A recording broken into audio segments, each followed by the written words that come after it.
প্রিয় শিক্ষার্থীবৃন্দ, আসসালামু আলাইকুম। কেমন আছো তোমরা সবাই? আশা করি ইনশাল্লাহ সবাই ভালো আছো। আজকে আমরা একাদশ ও দ্বাদশ শ্রেণীর পরিবেশ রসায়নের কি পড়ব? বাস্তব গ্যাস, আদর্শ গ্যাস কাকে বলে? বাস্তব গ্যাস, আদর্শ গ্যাস হতে বিচ্যুতি, কীভাবে বিচ্যুতি ঘটে সেটা আমরা শিখব। এই প্রশ্নটা কিন্তু খুব ইম্পর্ট্যান্ট। যারা এবার তোমরা এইচএসসি পরীক্ষা দিবা তাদের জন্য খুব ইম্পর্ট্যান্ট। পরীক্ষায় এই প্রশ্নটা আসার এবার সমূহ সম্ভাবনা আছে। অতএব তোমরা প্রশ্নটা ভালোভাবে বুঝিয়ে পড়ার চেষ্টা করবা, ঠিক আছে? এটা কিন্তু পরীক্ষায় আসবে। আমার যতটুকু সম্ভব মনে হয় এই আদর্শ আচরণ বাস্তব গ্যাসের বিচ্যুতির কারণ একটা প্রশ্ন, আর বিচ্যুতি আদর্শ গ্যাস সাথে বাস্তব গ্যাসের বিচ্যুতি একটা প্রশ্ন। দুইটা প্রশ্ন এখানে আছে, প্রশ্ন দুইটা খুবই ইম্পর্ট্যান্ট। আচ্ছা, এখন আমরা আসি যে আদর্শ গ্যাস এবং বাস্তব গ্যাস কাকে বলে। আসলে আদর্শ গ্যাস বলে প্রকৃতিতে কোনো গ্যাস নাই, তবু এর সংজ্ঞাটা আছে। যে সকল গ্যাস সকল তাপমাত্রা চাপে বয়েলের সূত্র, চার্লসের সূত্র, অ্যাভোগাড্রোর সূত্র মেনে চলে তাকে আমরা আদর্শ গ্যাস বলি। অর্থাৎ যে সকল gas PV is equal two, কি লিখতে পারি আমরা? PV is equal two nRT. যে সকল gas PV is equal two nRT এই সমীকরণ মেনে চলে তাকে বলা হচ্ছে আমরা আদর্শ গ্যাস বলি। প্রকৃতিতে আদর্শ গ্যাস বলে কোনো গ্যাসই কিন্তু আসলে নাই। আর বাস্তব গ্যাস আছে কি? যে সকল গ্যাস সকল তাপমাত্রা চাপে বয়েলের সূত্র, চার্লসের সূত্র অনুসরণ করে না তাদেরকে বলা হয় বাস্তব গ্যাস, ঠিক আছে? অর্থাৎ যে সকল গ্যাস কি হয়, তোমার PV is equal two nRT সমীকরণ মেনে চলে না তাদেরকে বলা হচ্ছে বাস্তব গ্যাস। কিন্তু বাস্তব গ্যাসগুলো ভ্যান ডার ওয়ালস সমীকরণ মেনে চলে। ভ্যান ডার ওয়ালস সমীকরণ পরে আমরা করব। অর্থাৎ বাস্তব গ্যাসটা আছে কি? PV is equal two nRT সমীকরণ মেনে চলে না, কিন্তু ভ্যান ডার ওয়ালস সমীকরণটা মেনে চলে। এটাই হচ্ছে বাস্তব গ্যাস। বোঝা গেল? আসলে প্রকৃতিতে আদর্শ গ্যাস বলে কোনো গ্যাসই নাই। আমরা যে সময় গ্যাস দেখি, নাইট্রোজেন, হাইড্রোজেন, কার্বন ডাইঅক্সাইড, এগুলো সবই কিন্তু বাস্তব গ্যাস। আদর্শ গ্যাস এটা আছে কল্পনা মাত্র যে আদর্শ গ্যাস বলে কোনো গ্যাস আছে। আসলে আদর্শ গ্যাস বলে কোনো গ্যাস কিন্তু নাই, ঠিক আছে? এবার আমরা এখানে যে আদর্শ বাস্তব গ্যাসে আদর্শ আচরণ থেকে বিচ্যুতি, প্রশ্নটা হচ্ছে কি? বাস্তব গ্যাসের আদর্শ আচরণ থেকে বিচ্যুতি, এইটা আমরা পড়ব। বাস্তব গ্যাসের আদর্শ আচরণ থেকে বিচ্যুতি, deviation from ideal gas, deviation from real gas, from ideal gas, ঠিক আছে? এইটা তো এখানে এই বিচ্যুতিটা দুইটি উপায় হতে পারে। এক নম্বর কি? এক নম্বরটা হচ্ছে কি অ্যামাগা বক্র। আর দুই নম্বরটা কি? বাস্তব গ্যাসের সংকোচনশীল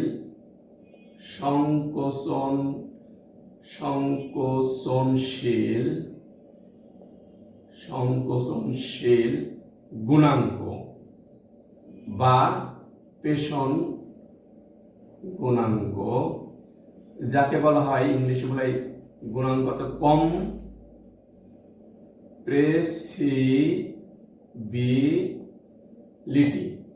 কম্প্রেসিবিলিটি এ বলা হয় গুণাঙ্ক বলা হয়, ঠিক আছে? এখন সংকোচনশীল গুণাঙ্ক বা পেষণ গুণাঙ্ক জিনিসটা কি এবং কাকে বলে? সংকোচনশীল গুণাঙ্ক বা পেষণ গুণাঙ্ক হচ্ছে কি? বাস্তব গ্যাসের মোলার আয়তন এবং আদর্শ গ্যাসের মোলার আয়তনের অনুপাতকে সংকোচনশীল গুণাঙ্ক বা পেষণ গুণাঙ্ক বলা হয়, যেটাকে আমরা জেড দ্বারা প্রকাশ করি। বোঝা গেল সংজ্ঞাটা? সেটা হচ্ছে কি? বাস্তব গ্যাসের মোলার আয়তন এবং আদর্শ গ্যাসের মোলার আয়তনের অনুপাতকে আমরা বলছি কি সংকোচনশীল গুণাঙ্ক বা পেষণ গুণাঙ্ক, যেটাকে আমরা জেড দ্বারা প্রকাশ করি। বোঝা গেছে? এখন দেখি এটা কিভাবে বিচ্যুতি প্রদর্শন করে। ঠিক আছে, আচ্ছা এখানে আমরা এখানে দুইটা সিস্টেম আছে, একটা আছে অ্যামাগা বক্র, একটা আছে বাস্তব গ্যাসের সংকোচনশীল গুণাঙ্ক বা প্রেষণ গুণাঙ্ক। তা আমরা 2 নম্বরটা করব। 1 নম্বরটা তোমরা তো মোটামুটি বোঝো, সহজই আছে। আমি 2 নম্বরটা পড়ি, এটা খুব একটু সাইন্টিফিক ম্যাথমেটিক্যাল টাইপ একটু অনেকটা আছে, এটা তোমরা শেখো।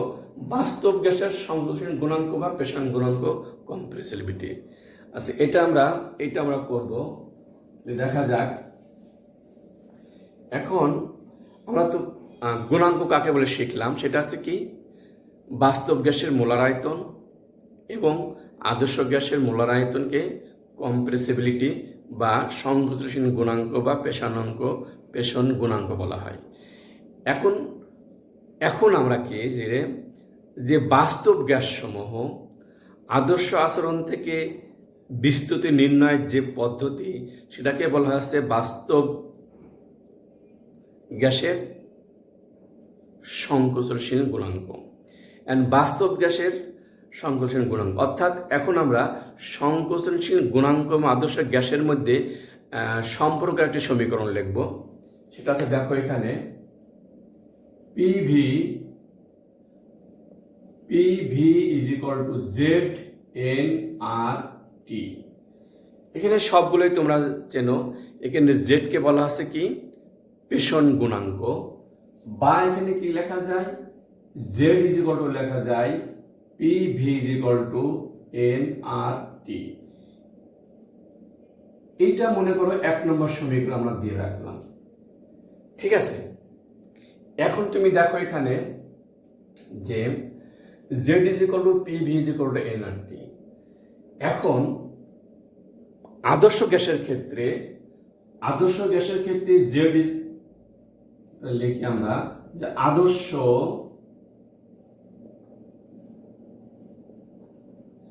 গ্যাসের ক্ষেত্রে জেড ইজ ইকুয়াল টু 1, তখন কি হয়? তখন হয় তোমার 1 is equal to PV N R T, বা কি হয় PV is equal to N R T. এটা গেল কিন্তু আদর্শ গ্যাসের ক্ষেত্রে। ঠিক আছে, এখন বাস্তব গ্যাসের ক্ষেত্রে কি হয়? বাস্তব গ্যাসের ক্ষেত্রে যেটা হয় জেড ইজ নট 1, অর্থাৎ জেড 1-এর সমতুল্য নয়, 1-এর থেকে কম বা বড়। ঠিক আছে, এখন আমরা ধরি টি তাপমাত্রায় পি চাপে এন মোল গ্যাসের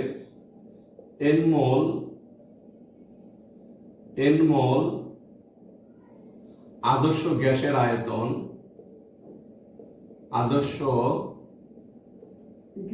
আয়তন সমান V1 ধরি।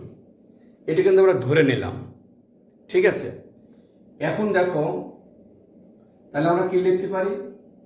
আমরা লিখতে পারি 1 is equal to P V1 N R T. এটা কি হবে? আদর্শ গ্যাসের জন্য n ইজ ইকুয়াল টু 1, আবার আয়তন ধরলাম কত পিভি ছিল, ওখানে V1 ধরলাম। আচ্ছা এটা আমি একবারে না 2বারে লিখি, তাহলে তোমাদের ইজ ইকুয়াল টু লিখি P V1 N R T, বা কি লেখা যায় 1 is equal to P V1 N R T, বা কি লেখা যায় n ইজ ইকুয়াল টু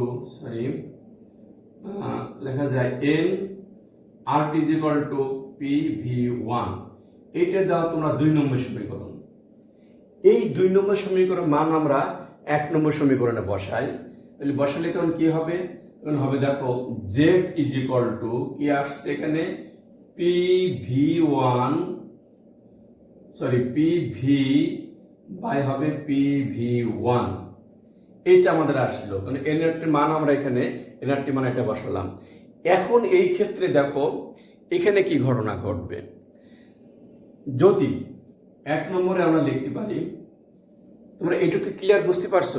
এইটুকু যেটা আমরা করলাম এটা ক্লিয়ার বুঝতে পারছো? এখানে প্রথমে দেখো আমরা কি করলাম, যে আদর্শ গ্যাসের সাথে পেষণ গুণাঙ্কের সম্পর্ক একটা সমীকরণ লিখলাম, সেটা হচ্ছে কি PV equal to Z nRT.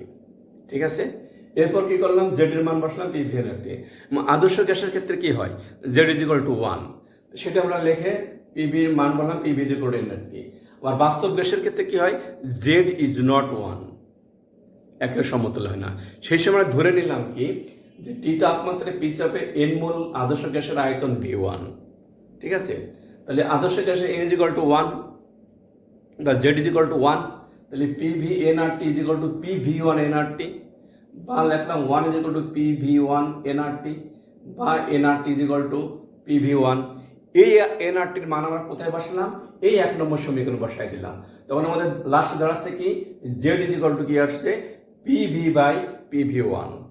ঠিক আছে, আচ্ছা এইটুকু আমরা এখন এখানে মুছে দিই। দেখো এখানে কতগুলো আমাদের ক্রাইটেরিয়া লাগবে। লাস্টে আমাদের দাঁড়াইলো হচ্ছে কি, জেড ইজ ইকুয়াল টু এই যে পিভি1।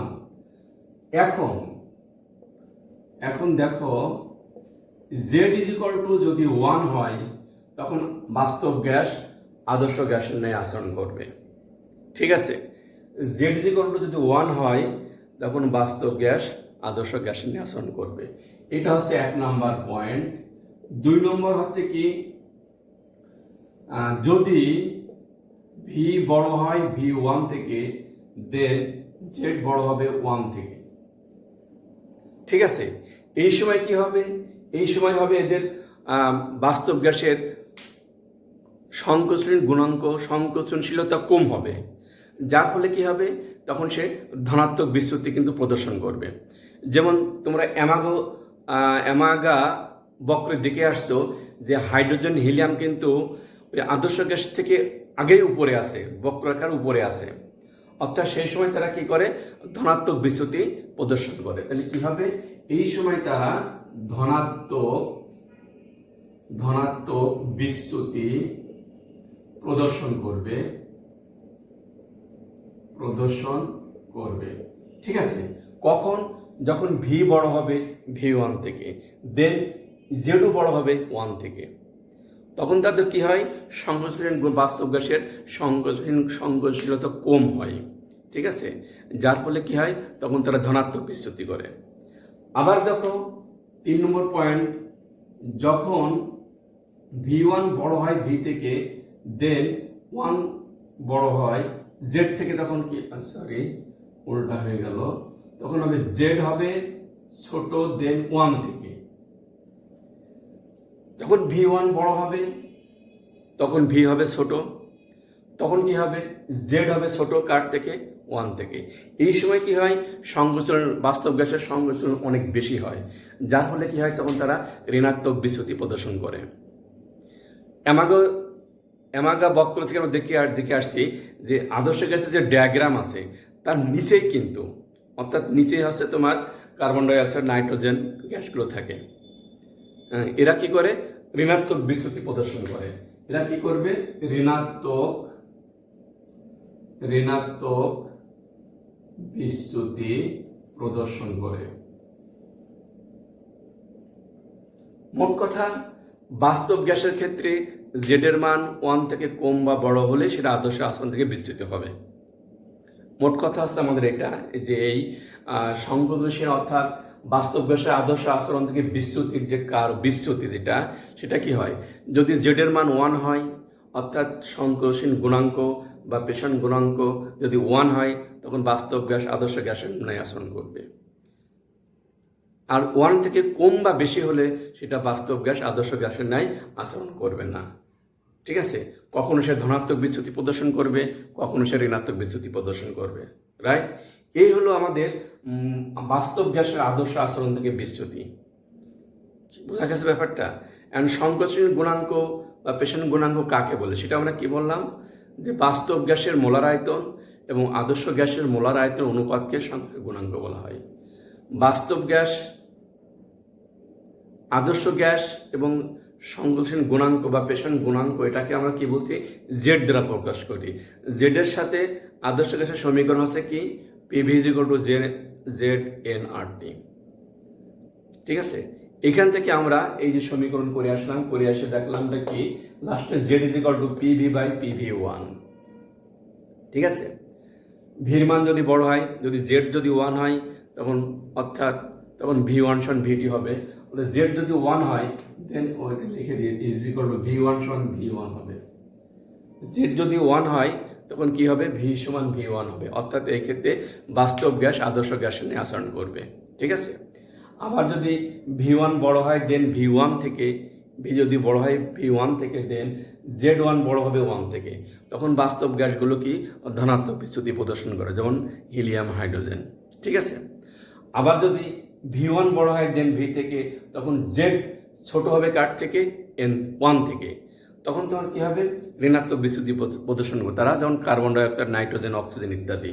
এগুলো এই হলো মোট কথা হচ্ছে জেডের মান একের থেকে কম বা বেশি হলে তারা কি হবে, আদর্শ গ্যাস থেকে বিচ্যুতি হবে। ঠিক আছে, কি বুঝতে পারছো সবাই? আশা করি সবাই বুঝতে পারছো।